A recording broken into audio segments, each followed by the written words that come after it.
গাজলের BJP বিধায়ককে প্রাক্তন বিধায়ক করব। রবিবার এসআইআরের হয়রানির অভিযোগ তুলে মালদার গাজলে কার্যত এমনটাই হুঙ্কার ছুড়লেন জেলা যুব তৃণমূল সভাপতি প্রসেনজিৎ দাস। উল্লেখ্য, বর্তমানে মালদা জেলার বিভিন্ন ব্লকে চলছে এসআইআরের হিয়ারিং পর্ব। সেই হিয়ারিং পর্বে সাধারণ মানুষের পাশে দাঁড়াতে, তাদের প্রয়োজনীয় সাহায্য সহযোগিতা করতে জেলার বিভিন্ন প্রান্তে ময়দানে নেমেছেন যুব তৃণমূলের নেতাকর্মীরা। সেই যুব নেতাকর্মীদের নিয়েই রবিবার এসআইআর হয়রানির অভিযোগ তুলে গাজলে পথে নামেন জেলা যুব তৃণমূল সভাপতি প্রসেনজিৎ দাস। তিনি গাজল ব্লক যুব তৃণমূলের সভাপতি সুরজিৎ সাহা সহ অন্যান্যদের নিয়ে প্রথমে এসআইআর হয়রানির বিরুদ্ধে গাজলে বিজেপির বিরুদ্ধে মিছিল করেন।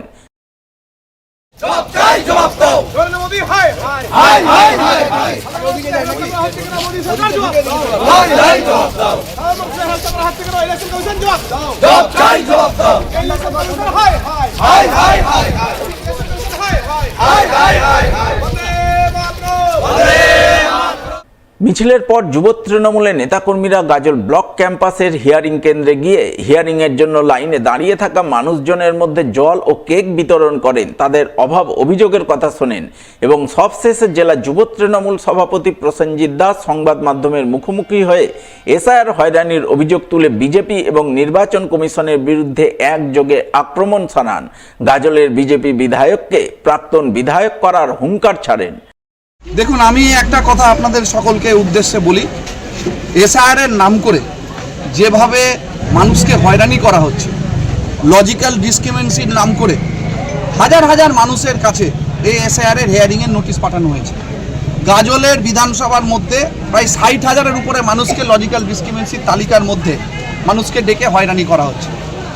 যারা আমাদের দেশের নাগরিক, যাদের কাছে আধার কার্ড, ভোটার কার্ড, সচিত্র পরিচয়পত্র আছে, যাদের পিতৃপুরুষ, পূর্বপুরুষ দীর্ঘ বছরের পর বছর ধরে, দশক ধরে এই মালদার বাসিন্দা, গাজলের বাসিন্দা, আজকে তাদেরকে এইভাবে এসআইআরের নাম করে হিয়ারিংয়ের নোটিশ ধরিয়ে তাদেরকে হয়রানি করা হচ্ছে। আজকে এই যে ব্লকে এত দূর থেকে প্রতিটা অঞ্চল থেকে এসে করতে হচ্ছে হিয়ারিং, এই হিয়ারিং করবার জন্য কিন্তু নির্দেশ দেওয়া হয়েছে, সুপ্রিম কোর্ট নির্দেশ দিয়েছে ইসিআইকে যে প্রতিটা অঞ্চলে হবে, এবং যারা আসতে পারবে না তারা কিন্তু তাদের প্রতিনিধিকে, সে বিএলএ 2 হোক বা অন্য কোনো প্রতিনিধিকে হোক, তারা যদি তাদেরকে নির্দেশ দিয়ে পাঠায়, তার মধ্যে থেকে তার হিয়ারিংটা সেই ব্যক্তি এসে করতে পারবে।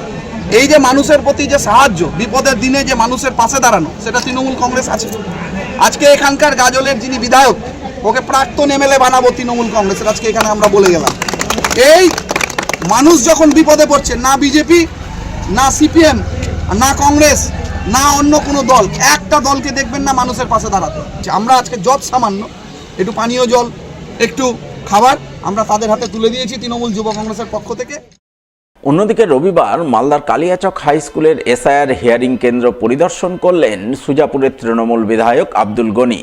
তিনি জেলা তৃণমূলের সাধারণ সম্পাদক সামিজুদ্দিন আহমেদ সহ অন্যান্যদের সঙ্গে নিয়ে এদিন হিয়ারিং কেন্দ্র পরিদর্শনে যান। হিয়ারিংয়ের জন্য দীর্ঘক্ষণ ধরে লাইনে দাঁড়িয়ে থাকা মানুষজনের মধ্যে কেক এবং জলের বোতল বিতরণ করেন। এসআইআর নিয়ে সাধারণ মানুষের অভাব অভিযোগের কথা শোনেন, তাদের পাশে দাঁড়িয়ে প্রয়োজনীয় সাহায্য সহযোগিতার হাত বাড়িয়ে দেন। পরে সুজাপুরের তৃণমূল বিধায়ক আব্দুল গনি সংবাদ মাধ্যমের মুখোমুখি হয়ে বলেন, কালিয়াচক হাই স্কুলে এসআইআরের হিয়ারিং প্রক্রিয়া চলছে সুষ্ঠুভাবে, কোথাও কোনো রকম ঝুট ঝামেলা নেই। সুজাপুর 53 কনস্টিটিউয়েন্সিতে এসআইআর হিয়ারিং সেটা কালিয়াচক হাই স্কুলের মধ্যে হচ্ছে, সেটা দেখার জন্য আমার এলাকার মানুষের সমস্ত লোক, অজানা সব লোক আছে। আমি দেখলাম হিয়ারিংটা খুব পিসফুলি হচ্ছে, ডিসিপ্লিনও হচ্ছে, লাইনের মধ্যে কোনো বৈষম্য নেই, কোনো তর্ক বিতর্ক নেই, খুব স্মুথলি হচ্ছে, পিসফুলি হচ্ছে। তবে বিধায়ক সুষ্ঠুভাবে হিয়ারিং পর্ব চলার দাবি করলেও জেলা তৃণমূলের সাধারণ সম্পাদক সামিজুদ্দিন আহমেদ এসআইআর হয়রানির অভিযোগ তুলে সরব হন এবং এই ইস্যুতে বিজেপি এবং নির্বাচন কমিশনের বিরুদ্ধে একযোগে সুর চড়ান। আসল কথা ইলেকশন কমিশনার যে এজেন্সিটা, এটা তো হয়রানি এজেন্সি হয়ে গেছে না, সবাই এটা বুঝতে পারছে। কারণ লাখ লাখ মানুষকে লাইনে লাগাতে হচ্ছে, ওদেরকে লাখ লাখ মানুষের ডকুমেন্ট চেক করছে। সত্যি কথা কি জানেন? সত্যি কথাটা হলো যে ইলেকশন কমিশনার যেটা চেয়েছিল, হঠাৎ করে রাত্রে স্বপ্ন দেখলো যে পশ্চিমবাংলায় মানে এসআইআর করতে হবে, কারণ আকাকে খুশ করতে হবে, ওদের আকা যিনি তাকে খুশ করতে হবে, তার জন্য এসআইআর এর স্বপ্নটা দেখলেন। এআইকে দিয়ে সুষ্ঠু কোনোদিন ইনভেস্টিগেশন হয় না। কারণ 2002-এর যাদের ভোটার লিস্টে নাম আছে, কারো বাবার নামের জায়গায় একটা অক্ষরের ডিফারেন্স আছে, কারো নিজের নামের জায়গায় অক্ষরের ডিফারেন্স আছে, এআই তো সেটা ধরবে। সেটা ধরে লাখ লাখ মানুষকে নোটিশ পাঠানো হচ্ছে। তার মানে কি জানেন, ইলেকশন কমিশনার নোটে ইলেকশন কমিশনার, ইলেকশন কমিশনার হয়ে গেছে একেবারে মানে মানুষকে অশান্তি করার কমিশন। কারণ প্রত্যেকটা মানুষকে লাইনে লাগিয়ে দিয়েছে। মুখ্যমন্ত্রী মমতা বন্দ্যোপাধ্যায় পাড়ায় সমাধান প্রকল্পের রবিবার একগুচ্ছ উন্নয়নমূলক কাজের সূচনা হয়ে গেল পুরাতন মালদা পৌরসভার 17 নম্বর ওয়ার্ড এলাকায়। এদিন ওই ওয়ার্ডের দশরথ কলোনি এলাকায় নারকেল ফাটিয়ে কাজের আনুষ্ঠানিক সূচনা করলেন পৌরসভার চেয়ারম্যান বিভূতিভূষণ ঘোষ।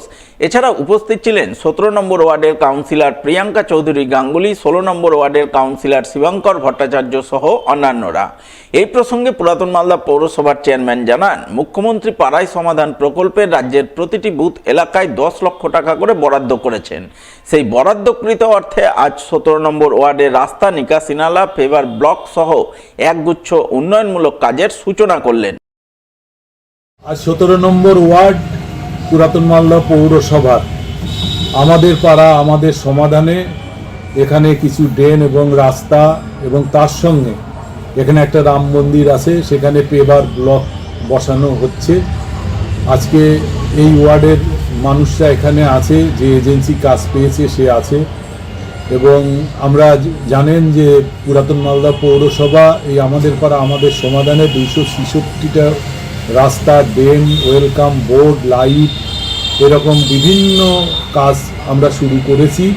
আমরা মানুষকে বলতে চাই, মমতা ব্যানার্জির স্বপ্নের যে প্রকল্প, সেই প্রকল্পের আপনারা সাথ দেন এবং প্রকল্পে যারা কাজ করছে আপনাদের নিজেদের কাজ, নিজেদের মতামত, নিজেদের সিদ্ধান্তে যে কাজ হচ্ছে সেই কাজগুলো আপনারা এজেন্সির সঙ্গে এবং পুরাতন মালদা পৌরসভা কাউন্সিলর সঙ্গে পূর্ণ সহযোগিতা করে কাজগুলো শেষ করবে।